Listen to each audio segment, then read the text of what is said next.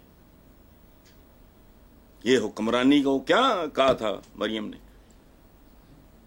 حکمران خاندان۔ وہ حکمران خاندان تو پتہ نہیں کیسے ہوتے ہیں، یہ ایسے ہوتے ہیں، سائیکل پہ جاتے ہیں، عوام کی محبت لیے جا رہے ہوتے ہیں، چونکہ وہ جانتے ہیں انہوں نے مر جانا ہے۔ کھرپتی بھی ہوں گے، کدھر گئے اس دنیا کے بے شمار کھرپتی؟ ہم لسٹیں چھاپا کرتے تھے دھنک کے زمانے میں، ان میں سے کسی کا نام و نشان نہیں رہا۔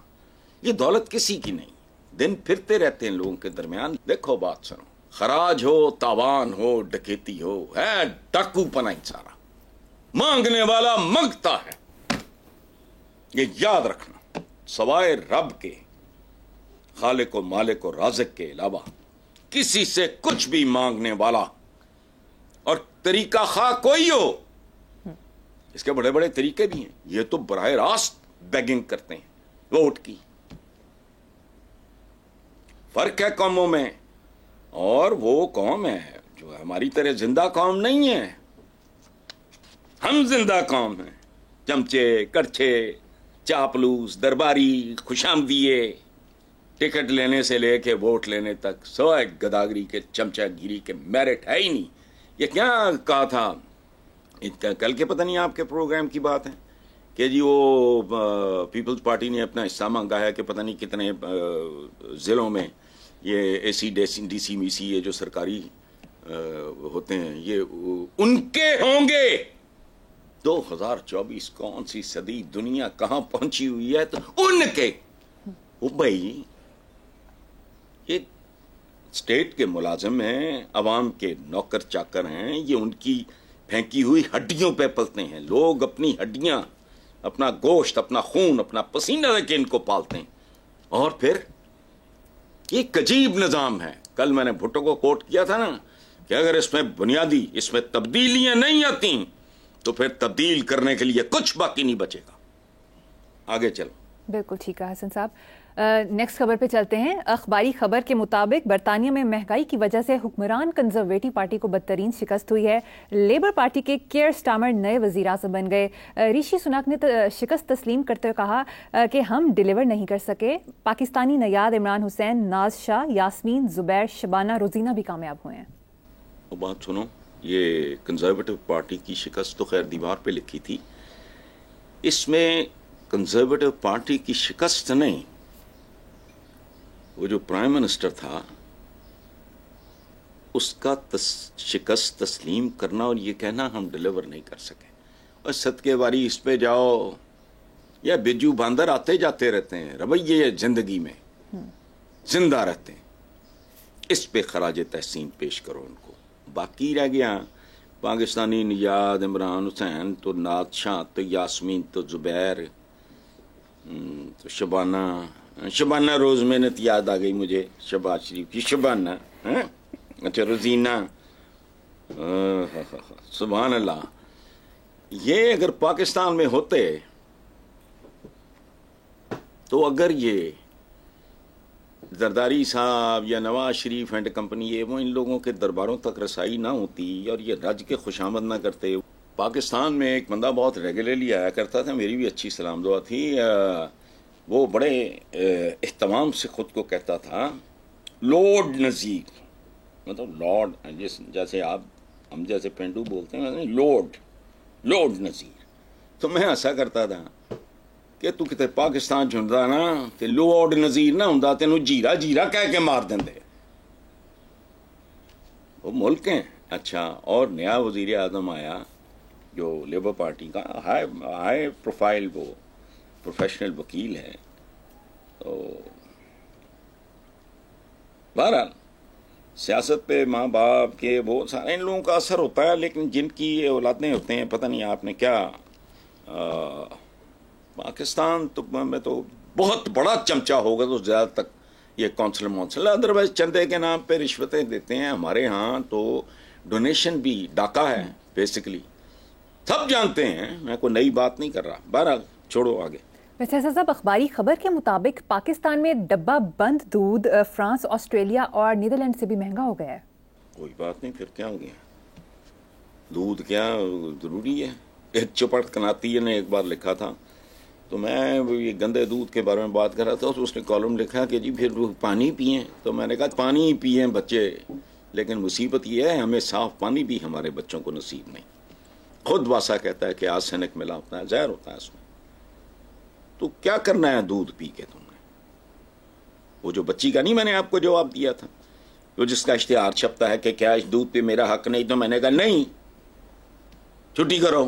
پتہ بھی ہے سارا کچھ، اس کے باوجود ایکسپلائٹ کرنا کس کو؟ جو بیچارہ کر کچھ نہیں سکتا، وہ گھر بیٹھ کے کٹ سکتا ہے، وہ کٹتے ہیں لوگ. تمہیں نہیں پتا کہ نہیں ہے حق اس کا؟ کیا وزیر اعظم فلانیاں میرا بند ڈبے کے دودھ پہ حق نہیں ہو؟ تیرا تو گندے دودھ پہ بھی حق نہیں بھائی.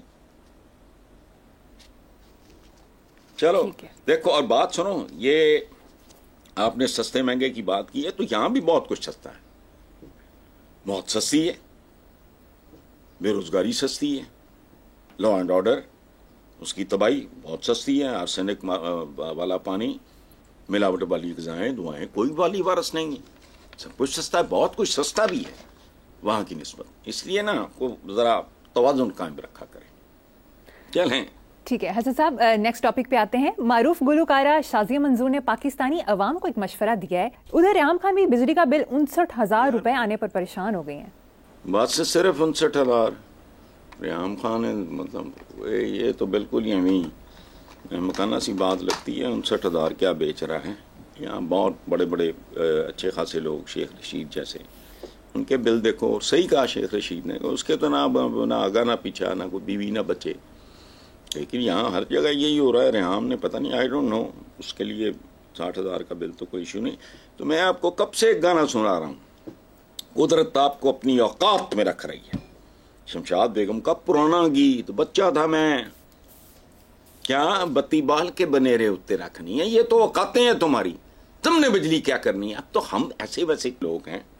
سیل فون میں تو سوچتا ہوں بعض اوقات کہ ممکن ہے یہ خبر آ جائے کہ فلاں کے گھر میں بچہ پیدا ہوا، اس کے ہاتھ میں سیل فون تھا. بجلی، گیس، وہ پاتھیاں جلان والے کنا تڑپتے پھرتے ہیں. بجلی، گیس کدی دادی اماں نے دیکھی سی یا پردادی نے؟ بجلیاں جلانیاں، بتی بال کے تے بنیرے تے رکھ، کتے پتہ نہیں اور ماہی بھول نہ جاوے گھر میرا. اوقات ہے تہاڈی، کوئی گل نہیں. اپنے آنے والی تھان تے واپس جا رہے ہو، موج کرو. ویسے حسن صاحب، خورشید شاہ نے کہا ہے کہ لوگ بل ادا کرنا شروع کریں، بجلی سستی ہو جائے گی. یہ بڑی انوکھی منطق ہے. خورشید شاہ خود بھی تو انوکھا ہی آدمی ہے نا. یہ وہی ہے نا پارلیمنٹ. تو بس جو تلفظ ہے، بیان ہے کہ بل دینا شروع کریں تو یہ وہ. باقی خورشید شاہ صاحب کو یہ سمجھ لینا چاہیے، اگر ان کا اشارہ ہے بجلی چوروں کی طرف، تو جن کے حکمران ملوث ہوں بڑی بڑی وارداتوں میں، نیچے نہیں. جو عوام ہوتے ہیں یہ اپنے حکام کا، اپنے حکمرانوں کا عکس ہوتے ہیں. گلیشیئر پہاڑوں سے پگھلتے ہیں تو پانی نیچے آتا ہے. اس میں اگر زہر ملا ہوگا تو پانی نیچے ندی نالوں میں بھی زہریلا ہوگا. صبح اگر بجلی کے بل دینے کو بند، یہ ملک چلی 2 نمبر اکانومی پہ چل رہا ہے، سب کو پتا ہے. کوئی اچھا بات بھی نہیں ہے.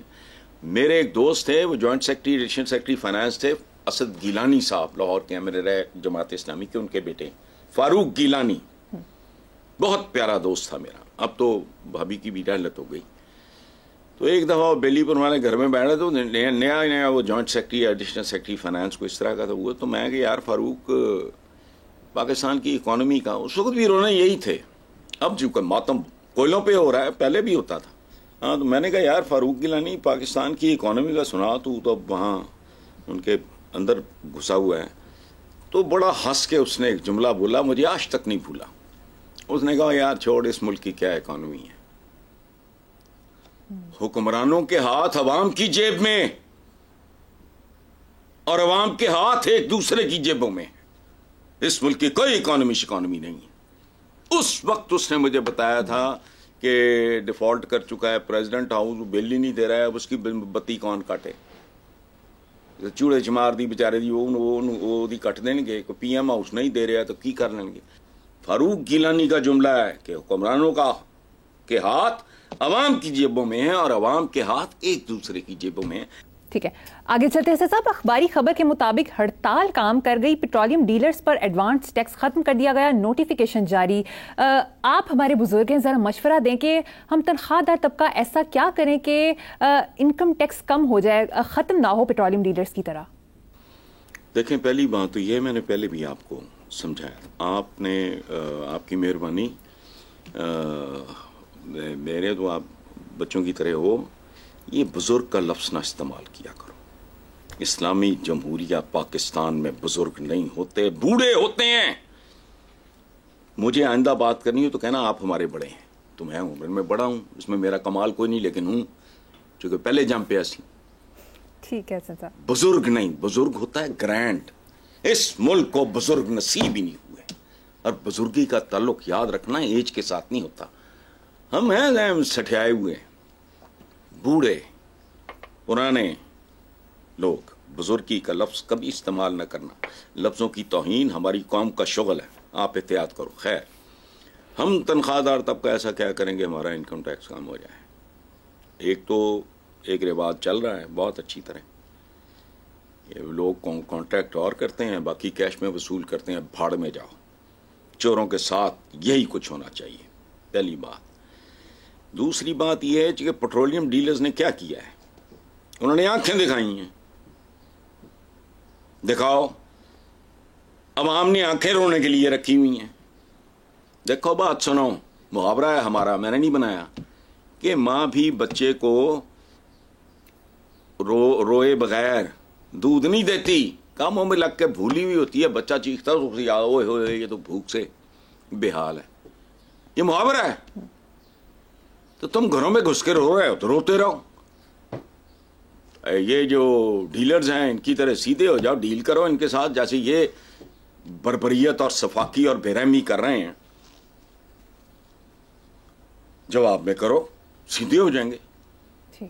جو تگڑا ہوگا وہ جیت جائے گا. تگڑے عوام ہیں, کوئی شک نہیں. وہ کینیا شینیا جو بھی تھا, وہ سیوں کالیاں پیلیاں تو بھی گئے گزرے ہیں, ورنہ بھگتو اور رو, کھل کے رو, تاکہ تمہیں دودھ ملے. سوتیلی ماں کو تم پہ رحم آئے. سگی ماں دودھ نہیں دیتی بچہ جب تک روتا نہیں ہے. تم میں گھروں میں بیٹھ کے ٹسوے باہر رہے ہو تو بیٹھے رہو, باز ہی نہیں آئیں گے. یہ یہاں بھی نہیں رکیں گے.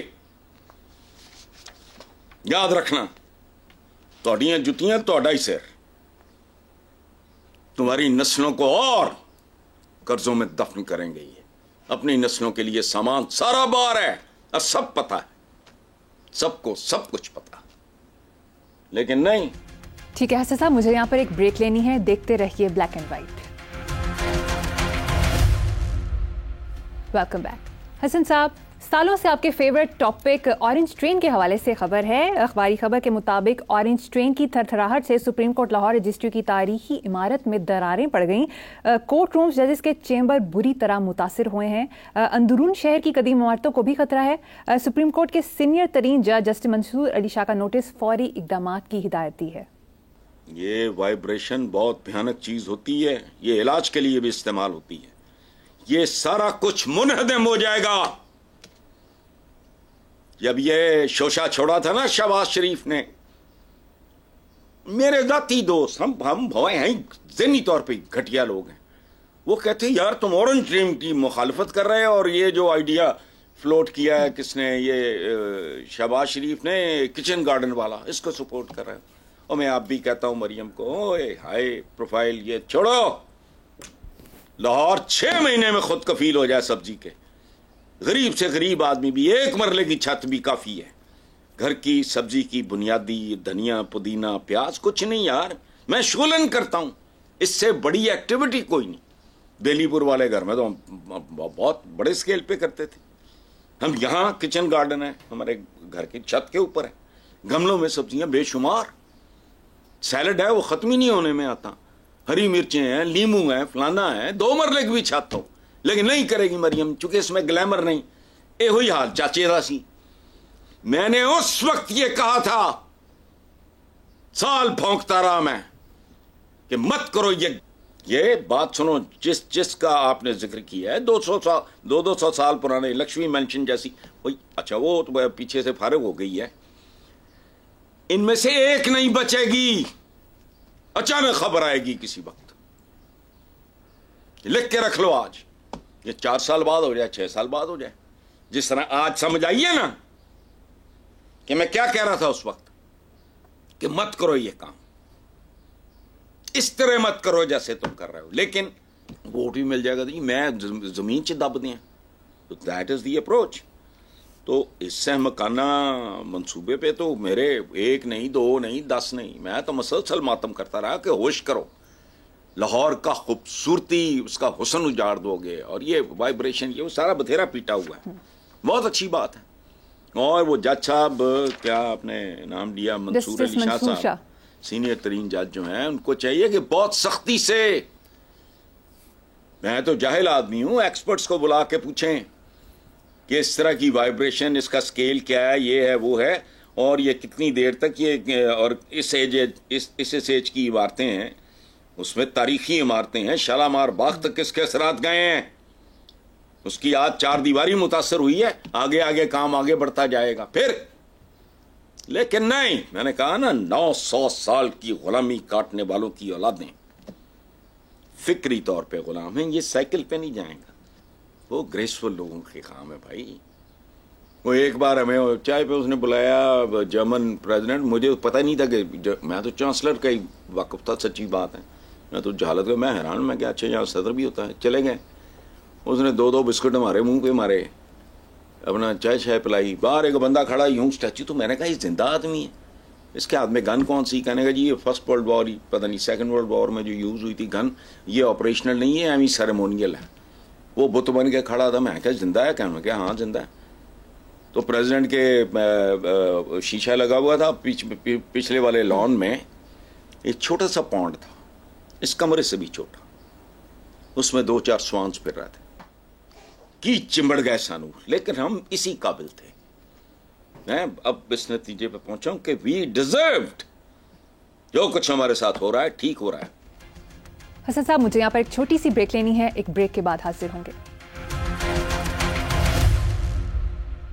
Welcome back. حسن صاحب, امریکی ایوان نمائندگان سے بھاری اکثریت سے منظور ہونے والی قرارداد کے بعد اقوام متحدہ کی انسانی حقوق کی تنظیم نے بانی پی ٹی آئی کی گرفتاری اور ان پر بنائے گئے مقدمات کے حوالے سے تشویش کا اظہار کیا ہے. اعتزاز اسد صاحب نے کہا ہے کہ امریکی قرارداد سے نون لیگ کی پریشانی صاف عیاں ہے, نون لیگیوں کو فارم 45 کی لاش دریافت ہونے کا ڈر لاحق ہو گیا ہے. لاش تو نکلے گی بھائی, آج نہیں تو کل نہیں تو پرسوں. ڈی این اے سے پتہ لگ جائے گا ہے کون ہے. لاش گل سڑ بھی گئی ہو تو پتہ لگ جائے گا. اور یہ وہاں تو نہیں رکا کام. اور یہ جو کہہ رہے ہیں مداخلت کر رہے ہیں, کیڑی مداخلت ہوئی؟ تسی بھی IMF جا کے نہیں مداخلت کر رہے, وہ تو ایک ٹول ہے امریکہ کا. بیکاری, ہتھیار بھی ان کے, اوزار بھی ان کے, آلات بھی ان کے, سارا کچھ ہی ان کا. میں مداخلت, گلوبل ولیج ہے, اوے کوئی مداخلت نہیں. وہاں جا کے ڈنڈ بیٹھ کے لگاتے ہیں, ناک سے لکیریں کاٹتے ہیں. اچھا پی ٹی آئی کی, جی وہ پی ٹی آئی کی کامیابی, یہ پی ٹی آئی کی کامیابی نہیں ہے, یہ الیکشن کمیشن یا جو بھی کرتے دھرتے ہیں ان کی ناکامی یا بد انتظامی ہے. سیدھی سادی بات ہے. جی فارم 45 کی لاش, وہ تو نکلنی ہے, آج نہیں تو بعد اوقات بندہ ڈوبتا ہی آیا, لاش نکلتی ہے 50 میل لگے, تو پتہ نہیں 5 سال بعد 7 سال بعد پتہ لگ جائے گا. اور پتہ ہے آج بھی, اس کی تصدیق ہونی ہے, اٹیسٹیشن ختم. یہ اور معاملہ یہاں اب رکے گا نہیں, یہ بھی ذہن میں رکھ لیں. وہ ٹرمپ گجر آ گیا نا, ٹھیک ہے, یا ٹرمپ خان کہہ لو, ٹرمپ بٹ کہہ لو, پتہ نہیں. پھر ٹھیک ہے حسن صاحب، خواجہ سعد رفیع کا بیان شامل کریں گے. انہوں نے کہا ہے کہ اقتدار کی جنگ پھیلتے پھیلتے جنگل کی آگ بن چکی ہے اور کوئی فریق سوچنے سمجھنے بیٹھنے، غلطی ماننے یا پیچھے ہٹ کر آگے بڑھنے کو تیار نہیں ہے. کیا کہیں گے؟ بالکل خواجہ سعد رفیع نے ٹھیک کہا ہے. میں 100% معاملہ اس سے بھی مجھے زیادہ بھیانک لگ رہا ہے. اور ایک بات ذہن میں رکھنا کہ جنگل کی آگ جو ہوتی ہے یہ آپ کے لیے نہیں، یہ بیسیکلی خواجہ سعد رفیع کے لیے ہے. اس میں صرف درخت، پودے، پرندے اڑ جاتے ہیں، جانور وغیرہ جو ہیں وہ جلتے ہیں، وہ بھی کچھ بھاگ جاتے ہیں، کچھ جو نہیں جو پھنس جاتے ہیں. سو جنگل کی آگ تو یہ ہے. اچھا، جنگل میں آگ پھیلتی ہے تو اس کے نتیجے میں جو نیا جنگل پیدا ہوتا ہے وہ زیادہ گھنا اور خوبصورت ہوتا ہے. اس کی راکھ وہ ایک لمبا کام ہے. اچھا، اور ایک بات یاد رکھنا، صرف درندے ہی نقصان اٹھائیں گے، عوام بڑی ڈھیٹ چیز ہے. پوری دنیا کی تاریخ اٹھا کے دیکھ لو، فرعون ختم ہو گئے، مصری موجود ہیں، کئی سیولائزیشنز لوگوں نے نام بھی نہیں سنے. ان کا کہا وہ ایک ڈائجسٹ میں کہانی چھپتی تھی، وہ لوگوں کو پتا ہوگا، ان کا بھی ایک سیولائزیشن تھی. لوگ موجود ہیں، حکمران مر گئے، مغل ختم، ہندوستان بھرا پڑا ہے. ہندوستان، پاکستان، بنگلہ دیش، عوام موجود. صفویز آف ایران ختم ہو گئے، آٹومنز ختم ہو گئے، نام و نشان ہی مٹ گیا. 620 سال 3 کانٹیننٹس پہ حکومت کرنے والوں کا نام و نشان مٹ گیا. ترکی موجود ہے، ترک موجود ہے ماشاءاللہ. تو حال یہ جب اس جنگل میں آگ لگی تو درندہ نہیں پھر بچتا. آج لگتی ہے، کل لگتی ہے، میں نہیں جانتا، لیکن درندے پھر باقی نہیں رہیں گے. عوام مرتے کبھی نہیں، یہ پوری تاریخ گواہ ہے اس بات کی. عوام کو موت نہیں آتی. ویری ویل سیڈ حسن صاحب. پروگرام کا وقت ختم ہو گیا. اسی نوٹ پر اپنے ناظرین سے اجازت چاہیں گے. آپ سے ملاقات ہوگی انشاءاللہ نیکسٹ ویک. اللہ حافظ.